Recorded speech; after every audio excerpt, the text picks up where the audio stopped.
በቤተ ክርስቲያናችን ትምህርት በግንባራችን ተደፍተን የምንሳለመው የክርስቶስን መቃብር ነው። የጌታን መቀበሩን አስበን ነው። በግራና በቀኝ የምንስመው ደግሞ ዮሴፍንና ኒቆዲሞስን። ብዙ ጊዜ ሶስቱ ነገር እኮ በአንድ ሰው ላይ አይገኝም አይደል? አንድ ሰው ባለጸጋ ሊሆን ይችላል፣ ግን የተማረ አይሆንም። በጣም ሀብት ኖሯቸው ትምህርቱ ላይ ሳሳ ይላሉ አይደል? አንዳንድ ሰዎች ስልጣን ኖሯቸው ግን ትምህርቱ ላይ ይሳሳል። ይህን ሰው ዛሬ የምናከብርበት ምክንያት አንድ ነው። በሌሊት ወደ ኢየሱስ ያለ ሰዓታት ቋሚ ነው። እንዴት ያለ ማህሌት ቋሚ ነው! በሌሊት ትግሃ ሌሊት እኮ በጣም ትልቅ ነገር ነው። ግን ሌሊት ሲባል ሰዓቱ ብቻ እንዳይመስላችሁ ምመን፣ ሰዓቱ ብቻ አይደለም። እስከ ዛሬ አልተማረም እንዴ ገና ይቀጥላል ብለው ይንቁታል። አባቶቻችን ተከብሮ ያደርጋል ደንቆሮ ይላሉ። መከበር እኮ ያደነቁራል። አሁን ገና እየተማረ ነው እንዴ መባል ያሳፍራል። መጣና መምህር ሆይ አለው። በዮሐንስ ወንጌል ምዕራፍ 2 ላይ ተአምር ሲሰራ አይቷል። በቃና ዘገሊላ ውሃውን ወይን ማድረጉን ሰምቷል። ምን ሊያረጉን የመጡት ብያቸዋል? ሊይዙት ነው። ጸሐፍት ፈሪሳውያን ሳይዋቸው ከነሰንሰለታቸው መጡ። እንዴ የታል አሏቸው። ምኑ አሉ። እንዴ ይዛችሁት ኑ ብለን አይደል የላክናችሁ ሲሏቸው ምን አሉ? እኛ እንደዚህ ያስተማረ ሰው አይተን አናውቅም ታችኋል። አንድ ሰው እናንተ እኮ መሀይም ስለሆነ ስላልተማራችሁ አንድ የተማረ ሰው እንደው እሱ እግር ስር ቁጭ ብሎ የተማረ ሰው አለ አሉ። አለ የለም? ኒቆዲሞስ ሰው ዳግመኛ ካልተወለደ በቀር የእግዚአብሔርን መንግስት አያያትም አለው። ምን አይላትም? መውረሱን ተውት። ምን አይላትም? አያያትም። የክርስቶስን ስጋውን ከመስቀል ምን አሉት? አወረዱት። ሐዋርያት የሉም እኮ እንቅበረው አላሉ፣ እንገንዘው አላሉ። ኒቆዲሞስ ግን ሊገንዘው አንድ ሰው መጥቶ አንተ ውሻ ከሚላችሁና የኔ ውሻ ከሚላችሁ እስቲ መልሱልኝ። በስመ አብ ወወልድ ወመንፈስ ቅዱስ አሐዱ አምላክ። በስመ አብ ወወልድ ወመንፈስ ቅዱስ አሐዱ አምላክ አሜን። ክቡር አባታችን የዚህ ታላቅ ደብር አስተዳዳሪ፣ ክቡራን አበው ሊቃውንተ ቤተ ክርስቲያን፣ መምህራን፣ አባቶች፣ እናቶች፣ ወንድሞች፣ እህቶች እንዲሁም ሕፃናት በልዑል እግዚአብሔር ሰላምታ እንደምናመሻችሁ እንደምናመሻችሁ። አሜን። ምሕረትና ቸርነቱን አብዝቶ እስከዚህ ሰዓት ያደረሰን በዕድሜያችን ላይ የዛሬዋን ዕለት ይችን ሰዓት የጨመረልን ቅዱስ ቃሉን እንድንሰማ ስሙን እየጠራን እንድናመሰግነው ከገናናው ሰማዕት ከቅዱስ ጊዮርጊስ በረከት ረድኤት እንድንሳተፍ በቤቱ የሰበሰበን የአባቶቻችን አምላክ ልዑለ ባሕርይ እግዚአብሔር ስሙ የተመሰገነ ይሁን። እንደ እግዚአብሔር ቅዱስ ፈቃድ እንደምታውቁት በዛሬው ዕለት ከሥርዓተ ቅዳሴው ጀምሮ ሲነበብ ሲነገር ሲሰበክ የነበረው የዮሐንስ ወንጌል ምዕራፍ 3 ላይ ስሙ የተጠቀሰ ታሪኩ የተነገረለት ኒቆዲሞስ የሚባል ጻድቅ ሰው የሚታሰብበት ሳምንት ነው። ኢትዮጵያዊው አባታችን ቅዱስ ያሬድ የአብይ ጾም ሳምንታትን በወንጌል እንዲያጌጡ አድርጎ ሰይሟቸዋልና አሁን ያለነው ኒቆዲሞስ ላይ ስለሆነ የቀሪውን ሰዓት ትምህርታችንን የኒቆዲሞስ ክርስትና በሚል ርዕስ እናደርጋለን። ለአባቶቻችን ለነቢያት፣ ለአባቶቻችን ለሐዋርያት፣ ለሐዋርያውያን አበው፣ ለሊቃውንት በጉባኤያቸው ተገኝቶ ምስጢሩን ጥበቡን ገልጦ ያስተማረ አምላካችን እኛንም በቸርነቱ እንዲያስተምረን፣ እንዲመክረን፣ እንዲገስጸን የእርሱ ቅዱስ ፈቃድ ይሆንልን። የኒቆዲሞስ ነገር በቤተ ክርስቲያናችን በዚህ ሳምንት ብቻ አይደለም የሚነገረው። ቤተ ክርስቲያን በጣም ትልቅ ቦታ ከምትሰጣቸው ቅዱሳን መካከል ኒቆዲሞስ አንዱ ነው።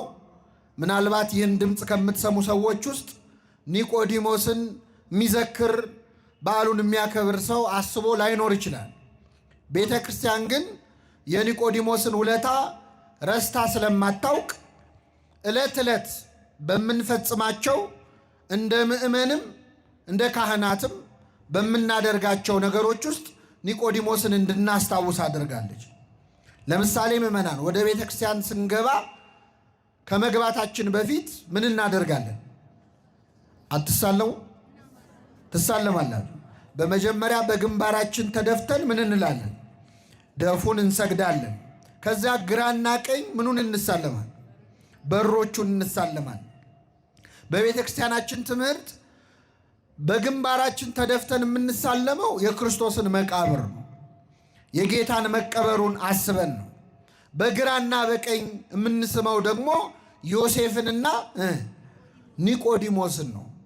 ክርስቶስን የገነዙትን እነዚህን ሁለት ቅዱሳን እናስባለን። ከዛሬ በኋላ አደራ አስተውላችሁ ተሳለሙ። እሺ፣ ብዙ ጊዜ ስንሳለም አናስተውልም። አንዳንዴ እንደው ተሳስታችሁ ወይ መስሪያ ቤታችሁን ወይ ሆስፒታል ወይ ትምህርት ቤት ተሳልማችሁ አታውቁ? ብዙ ሰው እኮ ይሳሳታል። ለምን? አስተውለን ስለማንሳለም።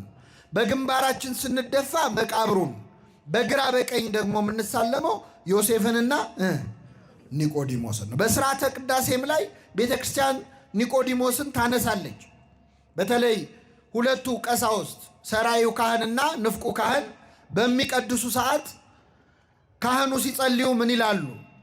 እኔንና እዚህ እየተራዳኝ ያለውን ይህንን ካህን ስጋህን እንደገነዙ እንደ ዮሴፍና እንደ ኒቆዲሞስ አድርገን ይላሉ። ስለዚህ ቤተ ክርስቲያናችን ኒቆዲሞስን በቅዳሴዋ ሁልጊዜ ታነሳዋለች። አሁን ደግሞ ዘመነ ትንሣኤ ሲመጣ በዮሴፍና በኒቆዲሞስ ነው ቅዳሴው ራሱ የሚጀመር። ገነዙት እያለች እያመሰገነች ማለት ነው። ስለዚህ ኒቆዲሞስ የዋዛ ሰው አይደለም። እጅግ ታላቅ ጻድቅ ነው። እጅግ ታላቅ ቅዱስ ነው። በረከቱን ያሳድርብን። የኒቆዲሞስ ክርስትና ብለን ስለዚህ ጻድቅ ሰው እንዴት በተለይ መንፈሳዊ ሕይወቱ እንዴት እያደገ እንደመጣ ከዮሐንስ ወንጌል ብቻ መሰረት አድርገን እንማራለን። እግዚአብሔር አምላካችን በቸርነቱ እንዲያስተምረን ቅዱስ ፈቃዱ ይሁንልን። ምዕመናን፣ ኒቆዲሞስ የሚለውን ስም የምናገኘው በዮሐንስ ወንጌል ላይ ብቻ ነው። በሌሎች ወንጌላት ላይ የኒቆዲሞስ ታሪክ አልተጻፈም። ዮሐንስ ወንጌል ላይ ግን 3 ጊዜ ኒቆዲሞስ ተጠቅሷል። የመጀመሪያው የዮሐንስ ወንጌል ምዕራፍ 3 ነው። ሁለተኛው የዮሐንስ ወንጌል ምዕራፍ 7 ነው። ሶስተኛው ደግሞ የዮሐንስ ወንጌል ምዕራፍ 19 ላይ ነው። በእነዚህ 3 ምዕራፎች ላይ ኒቆዲሞስ ተነስቷል። የመጀመሪያው ዛሬ ጠዋት የተነበበው ወንጌል ነው። የአይሁድ አለቃ የነበረ ኒቆዲሞስ የሚባል ከፈሪሳውያን ወገን የነበረ አንድ ሰው ነበር ይላል። የአይሁድ አለቃ ተብሏል ኒቆዲሞስ። የአይሁድ ምን አለቃ? አለቅነቱ ይላሉ አባቶቻችን በ3 ነገር ነው። አንደኛ ኒቆዲሞስ የተማረ ሰው ነው፣ ምሁር ነው። ሁለተኛ ባለስልጣን ነው። በዚያን ዘመን የነበረው የአይሁድ ሸንጎ የአይሁድ ምክር ቤት አባል ነው፣ የፓርላማ አባል ነው በዘመናችን ቋንቋ። ስለዚህ ኒቆዲሞስ አንድ የተማረ ነው፣ ሁለተኛ ባለስልጣን ነው፣ ሶስተኛ ባለጸጋ ነው። ሀብት ንብረት የሞላው የተረፈው ይህ ቀረህ የማይባል ባለጠጋ ሰው። 3 ነገር አንዱ ኒቆዲሞስ ላይ አለ። ብዙ ጊዜ 3ቱ ነገር እኮ በአንድ ሰው ላይ አይገኝም አይደል? አንድ ሰው ባለጸጋ ሊሆን ይችላል፣ ግን የተማረ አይሆንም። በጣም ሀብት ኖሯቸው ትምህርቱ ላይ ሳሳ ይላሉ አይደል? አንዳንድ ሰዎች ስልጣን ኖሯቸው ግን ትምህርቱ ላይ ይሳሳል። ሀብት ኖሯቸው አንዱ ነገር ላይ ይጎላቸዋል። እውቀት ኖሯቸው ስልጣን የላቸውም። ስልጣን ሲኖራቸው ትምህርት የላቸውም። እንዲህ እያለ የሆነ ነገር ይጎላል። ኒቆዲሞስ ግን 3ቱም ነገር የነበረው የአይሁድ አለቃ ነበረ። ቤተ ክርስቲያናችን ኒቆዲሞስን ግን ዛሬ የምታስበው ሀብቱን አይታ አይደለም፣ ወይም ስልጣኑን አይታ አይደለም፣ ወይም የተማረ ሰው ስለነበር አይደለም። ይህን ሰው ዛሬ የምናከብርበት ምክንያት አንድ ነው። በሌሊት ወደ ኢየሱስ መጥቶ ነበር ይላል። እስኪ በሉ፣ በሌሊት ወደ ማን መጥቶ ነበር? በቃ ይህን ሰው እንድናከብረው ስሙን እንድንጠራ ያደረገን ሀብቱን አይታ አይደለም።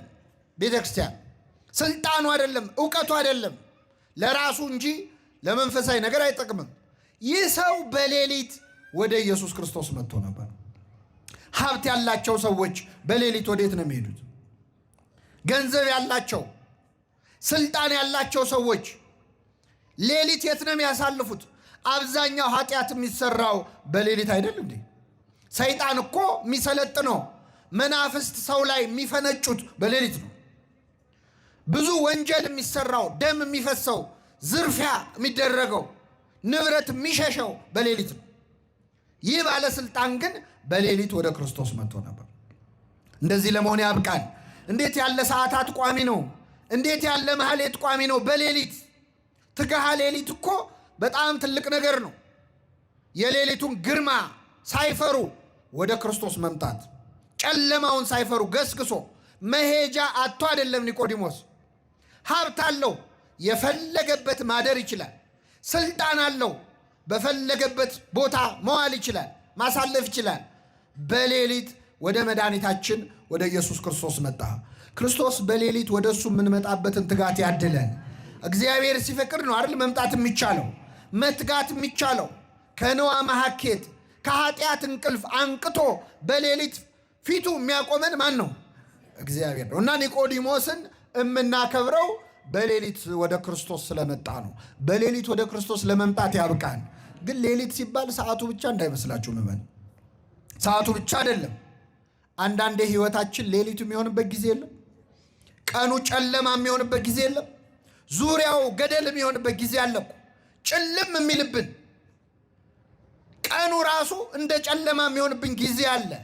ሌሊት ሲሆንባችሁ መምጣት ያለባችሁ ወደ ክርስቶስ ነው። መምጣት ያለብን ወደ እሱ ነው።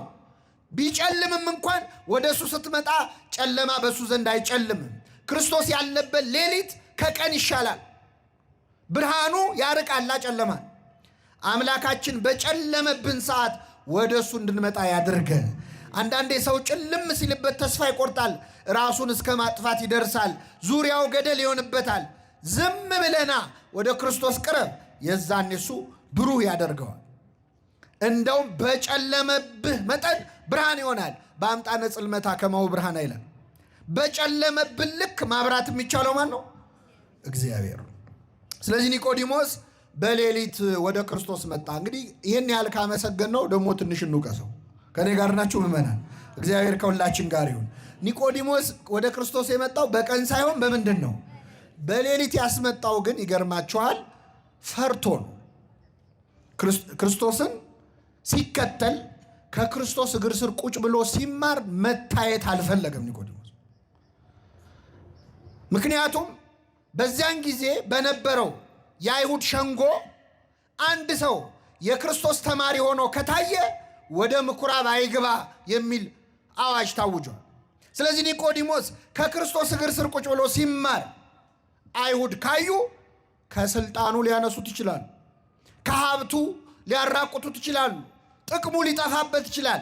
በዛ ላይ ደግሞ ምሁር ነው እየተባለ በዕድሜ ከሱ ከሚያንስ የ30 ዓመት ከሆነው ከክርስቶስ እግር ስር ቁጭ ብሎ ሲማር ቢያዩት እስከ ዛሬ አልተማረም እንዴ ገና ይቀጥላል ብለው ይንቁታል። አባቶቻችን ተከብሮ ያደርጋል ደንቆሮ ይላሉ። መከበር እኮ ያደነቁራል። አሁን ገና እየተማረ ነው እንዴ መባል ያሳፍራል። ስለዚህ ኒቆዲሞስ በሌሊት ወደ ክርስቶስ የመጣው ፈርቶ ነው። ይገርማቸው። ብዙ ሰዎች በስልጣናቸው ምክንያት ወደ ቤተክርስቲያን መምጣት ይፈራሉ። አይ ጥሩ አይደለም፣ እኔ እዛ አካባቢ መታየት አልፈልግም፣ ባይሆን የሚያስፈልግ ነገር ካለ ለእድሳቱ ለግንባታው እኔ እከፍላለሁ ይላሉ። አንዳንድ ሰዎች ገንዘብ ሰጥተው መምጣት አይፈልጉም።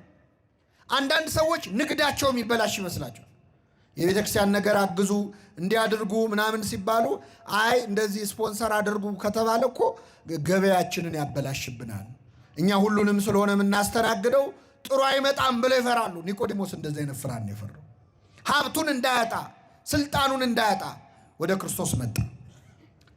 ግን መጣ እንዴትም ቢሆን ከነ ፍርሃቱ ከነ ጭንቀቱ መጣ። እግዚአብሔር መቼስ ምንም እያሰብን ቢሆን ወደ እሱ እንድንመጣ ይፈልጋል አይፈልግም? እየተጎተትንም ቢሆን ፈርተንም ቢሆን በሌሊትም ቢሆን በቀንም ቢሆን ብቻ ኑ የሚል አምላክ ኑ እናንተ ሸክማችሁ የከበደ ወደ እኔ ኑ እኔም አሳርፋችኋል።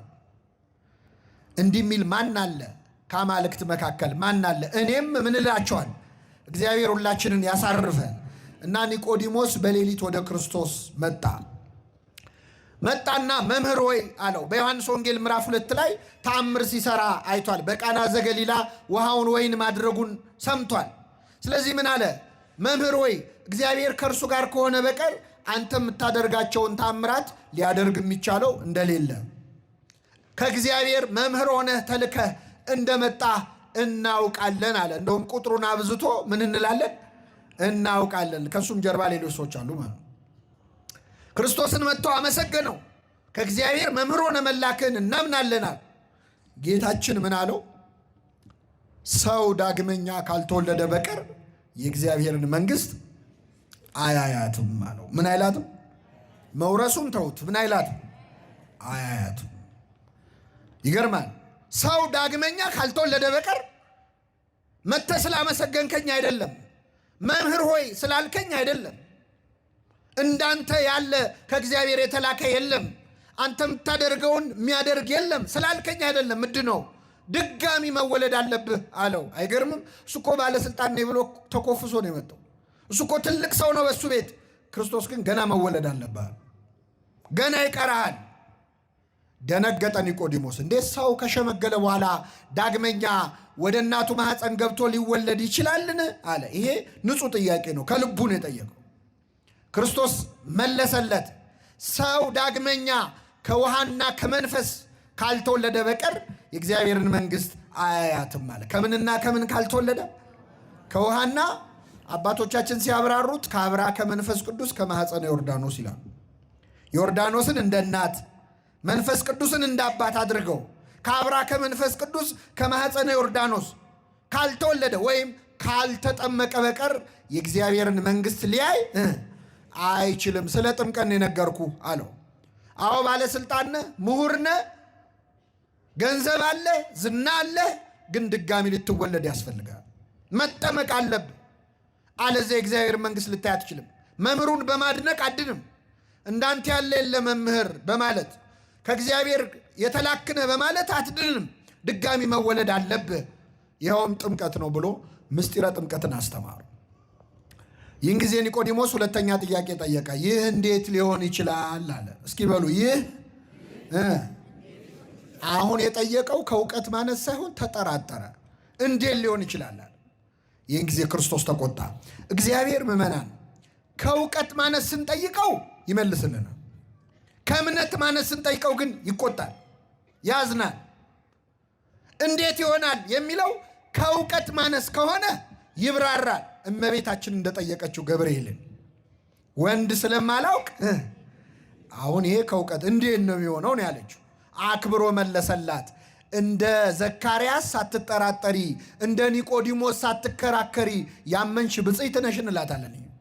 ኒቆዲሞስ ግን ክርክር ነው የገባው ከክርስቶስ ጋር። እንዴት ሰው እንዴት ከውሃና ከመንፈስ ይወለዳል ሲል፣ ይህን ጊዜ ጌታ አዘነበት።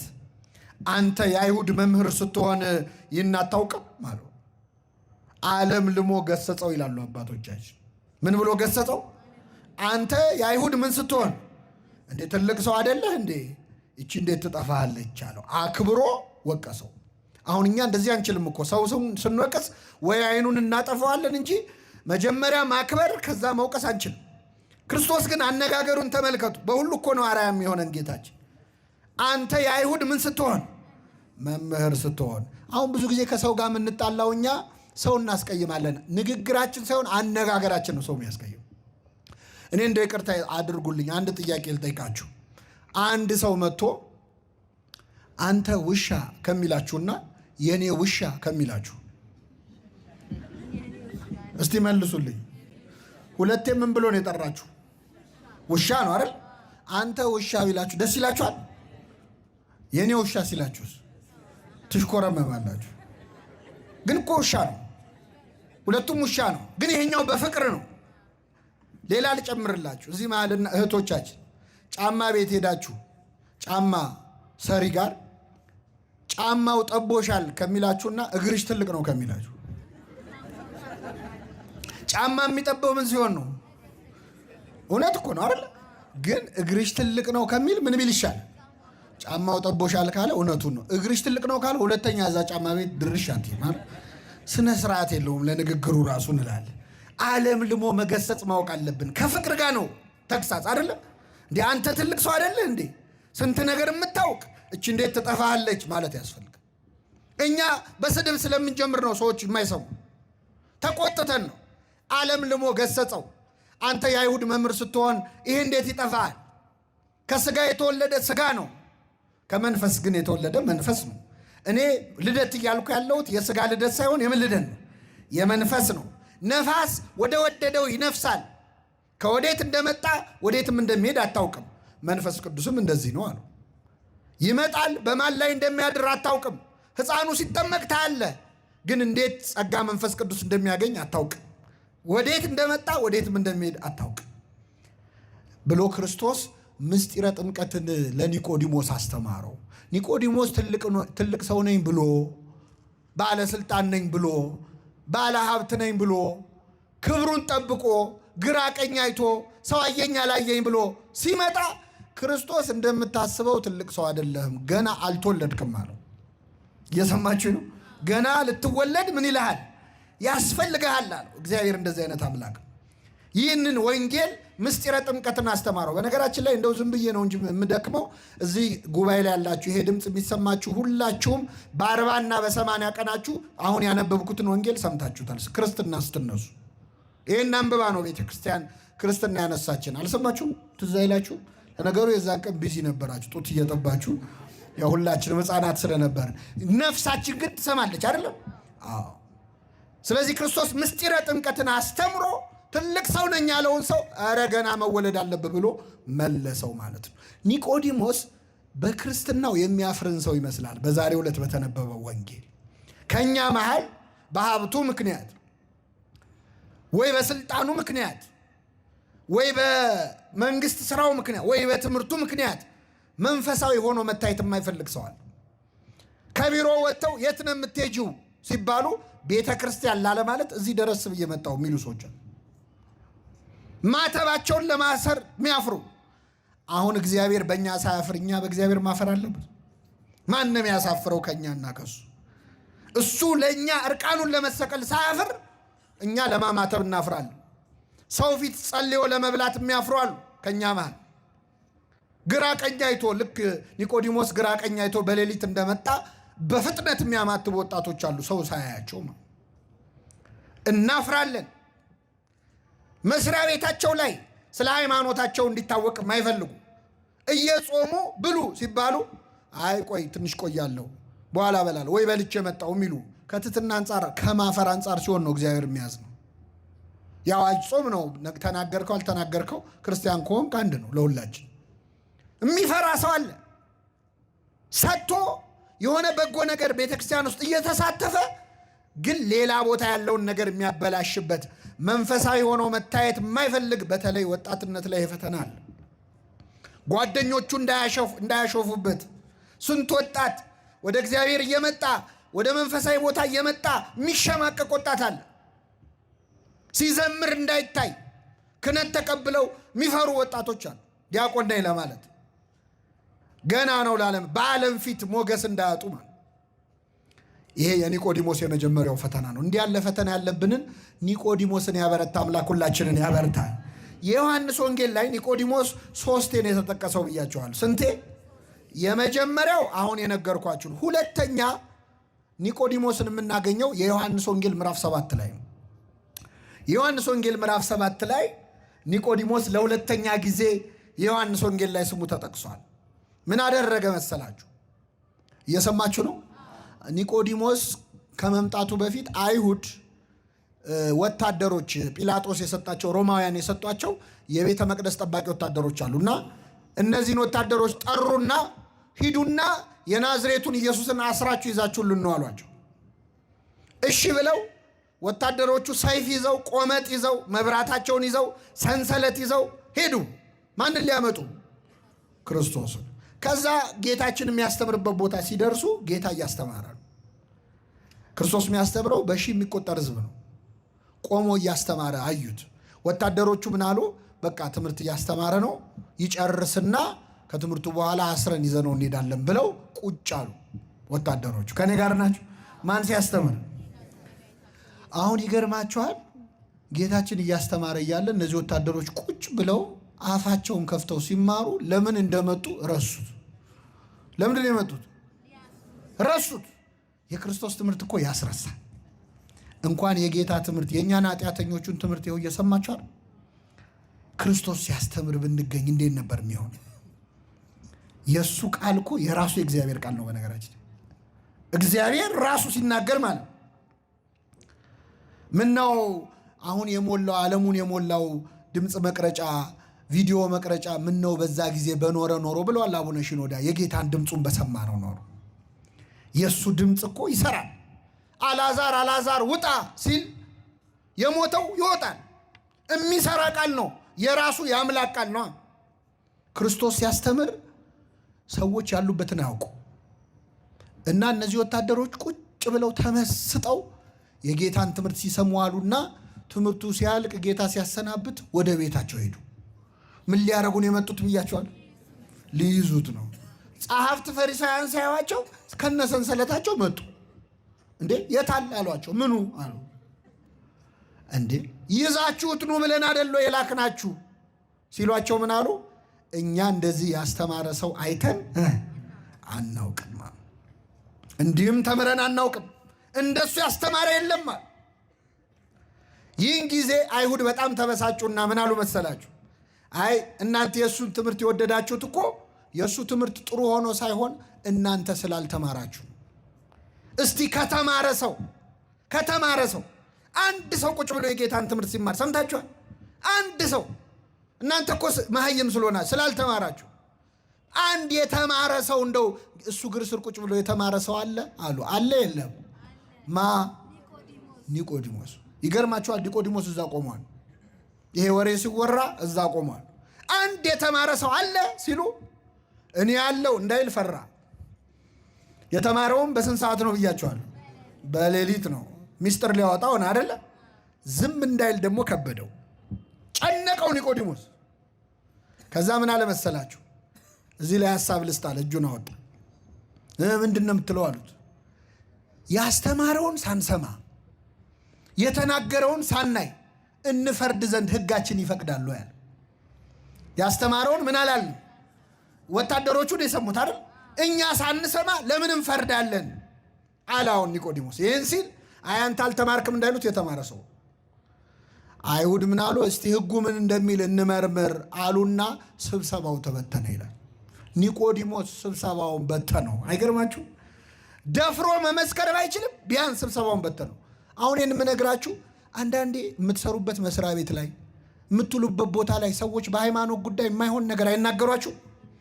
ከቻላችሁ መልስ ስጡ፣ ካልቻላችሁ ስብሰባውን በትኑት። መበተን ያቅታችኋል? ይሄ እኮ ቢሮ ነው፣ የሥራ ቦታ ነው፣ ምንድን ነው የምትበጠብጠው ማለት አትችሉ እንዴ? አንቀጽ እንትን ላይ እኮ እንዲህ ይላል፣ ሰራተኛ መብት ቁጥር እዝባር ምናምን ላይ ማለት ያቅታችኋል? ኒቆዲሞስ ይህንን ያደረገው አያችሁ። ደፍሮ ለመመስከር ፈራ፣ ጨነቀው። ዝም እንዳይል ደግሞ ጨነቀው። ሁለቱም አስጨነቀው። ስለዚህ ስብሰባውን በተነው ማለት ነው። እንደው አቅም ኖሮን መልስ መስጠት ቢያቅተን በክርስቶስ ላይ በድፍረት የሚነሳን ስብሰባ ለመበተን ያብቃን አምላካችን። አሁን ኒቆዲሞስ ትንሽ አላደገባችሁ? ቅድም ፈራ፣ አሁን ግን ትንሽ ደፈራ። በጣም ይገርማል። የዮሐንስ ወንጌል ምዕራፍ 19 ላይ ኒቆዲሞስን ለሶስተኛ ጊዜ እናገኘዋለን። ሶስተኛ ጊዜ ግን ኒቆዲሞስ እንደ መጀመሪያው ጊዜ ፈራ ተባ ያለ ግራ ቀኝ እያየ ተደብቆ በማታ አልመጣም። በአደባባይ ነው የወጣው፣ በጠራራ ፀሐይ። መቼ መሰላችሁ?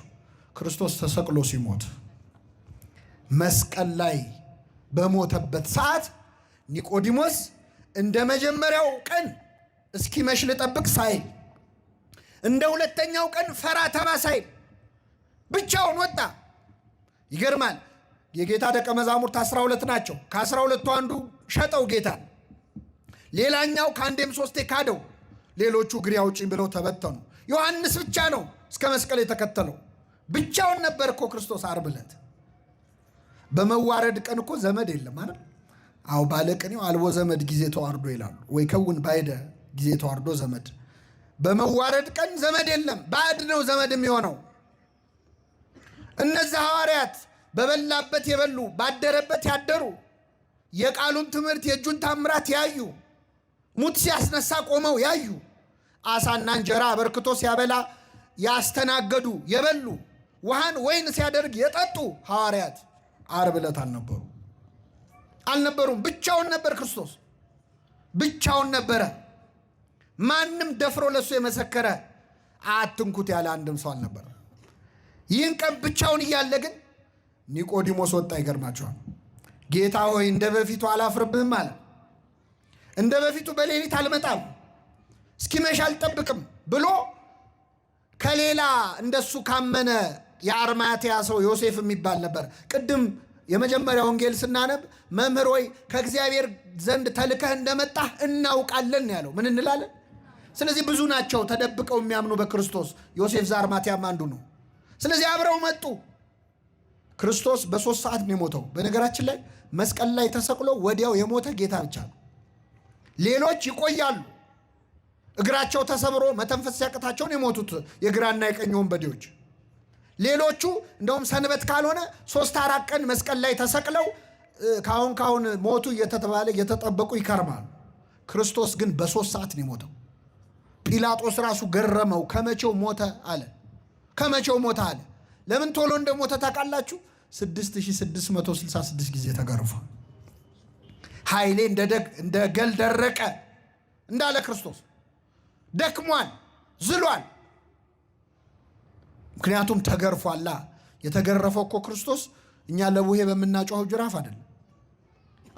ሮማውያን የሚገርፉበት ጅራፍ እሾህ ያለበት እኮ ነው። ጅራፉ ራሱ ሚስማር ያለበት የሾሉ አጥንቶች ያሉበት ሰውነት ላይ ካረፈ በኋላ ስጋ እየነጨ የሚነሳ።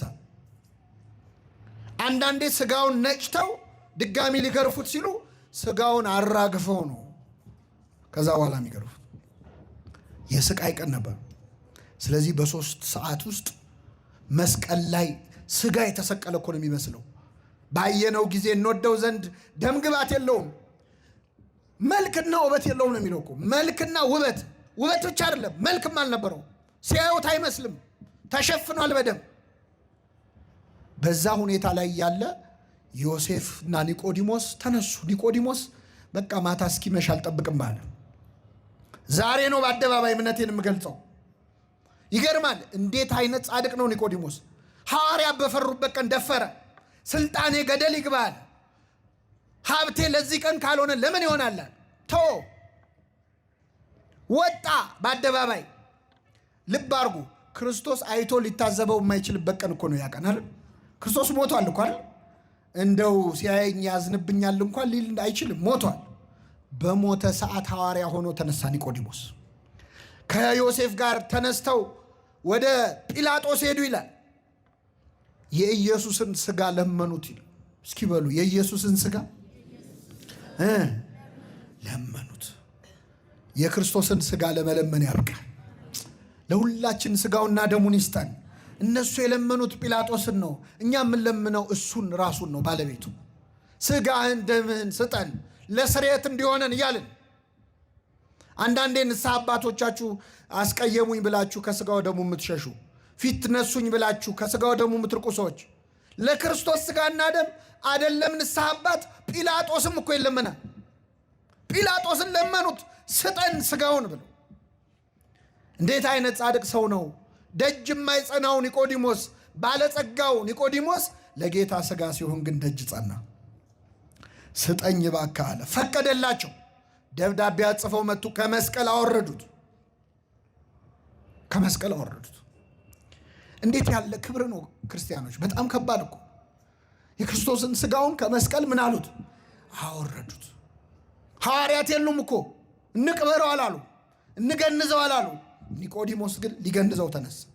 ውድ ሽቱ አመጣ። ውድ ሽቱ ቅመም አምጥቶ ገንዘቡን አፈሰሰ። በቃ ከሱ አይበልጥብኝም አለ። ስልጣኔም ገደል ይግባ፣ ገንዘቤም ምንም አይሰራም፣ ለክርስቶስ ያልሆነ ምን ይሆናል? ገነዙት ክርስቶስ። ሞትከኑ መንሥኤሆሙ ለሙታን፣ ሙታንን የምታስነሳ ሆይ ሞትክን። ደከምከኑ መጽንዔሆሙ ለድኩማን፣ ደካሞችን የምታጸና ሆይ ደከምክን እያሉ እያለቀሱ ገነዙት። ይህን ጊዜ ጌታ በመላእክቱም ይላሉ በመለኮቱም ይላሉ ሊቃውንት ምን ብለው እንደሚገንዙ ነገራቸው እግዚአብሔር።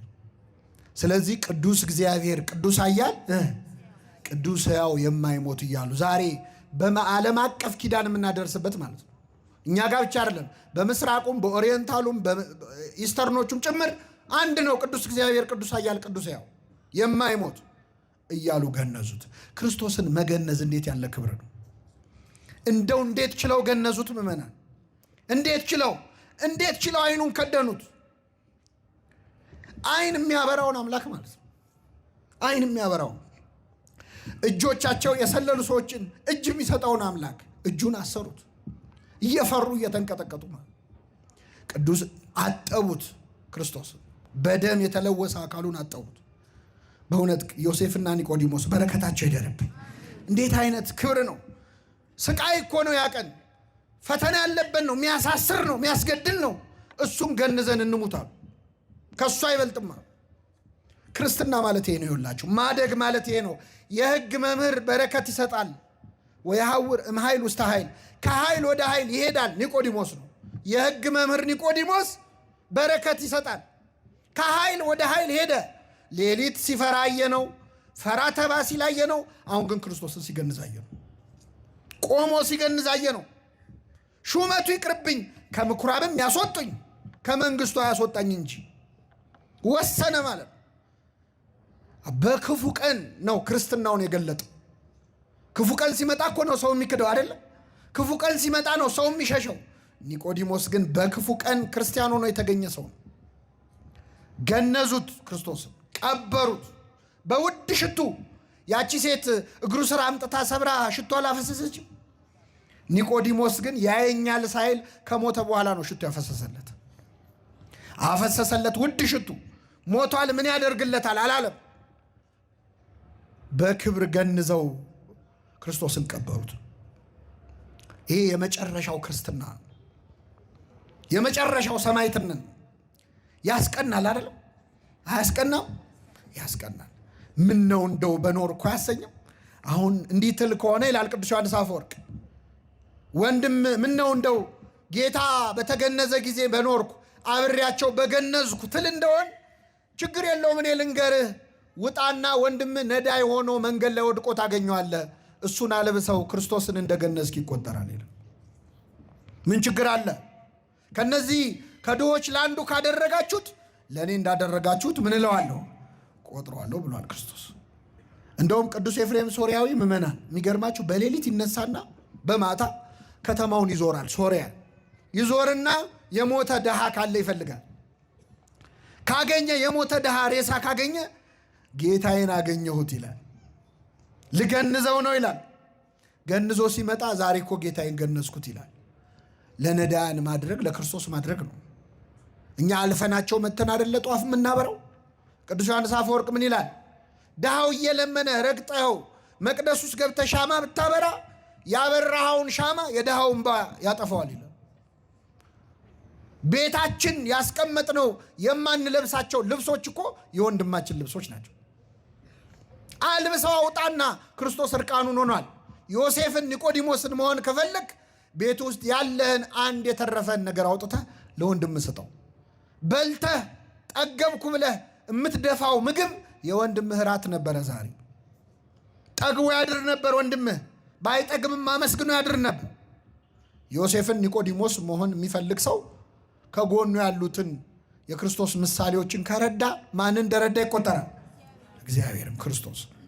ስለዚህ ኒቆዲሞስ በሶስት ደረጃ ነው። መጀመሪያ ወጣኒ ነበር፣ ጀማሪ ነበር፣ ፈሪ ነበር። ሁለተኛ ላይ ፈራ ተባ የሚል ነበር። ሶስተኛው ላይ ግን ሞት ቢመጣም ሰማዕትነት ድረስ ክርስቶስን ለማገልገል የወሰነ ነበር።